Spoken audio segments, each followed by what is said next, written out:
Another week, another school shooting in Michigan, and the tragedy of it all is something I've talked about ad nauseum on this blog segment. So I really don't want to go there anymore. But what I do want to do is talk about the school superintendent of the district in which the Oxford High School is part of.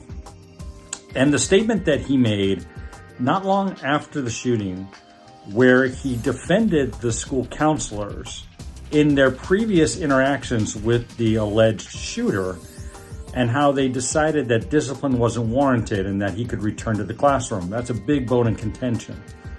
I hope he's right, and it's a pretty bold move for the superintendent. On one level, from a leadership perspective, I applaud the fact that he's backing up the staff within the district. But I think it's way too early to state such a thing unless you really allow the internal investigation and the law enforcement investigation to conclude.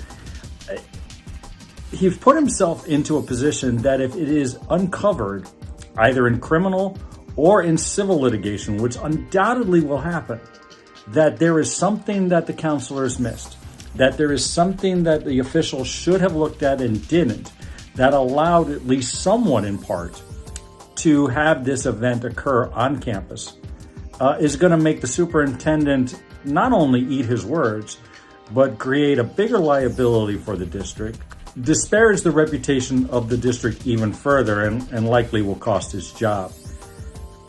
In the beginning of any crisis of this nature, particularly ones that involve the deaths of others, I would caution organizations that while you want to be as transparent, open, empathetic, and action-oriented as you can, try not to be so definitive in the early stages as to what occurred and what doesn't.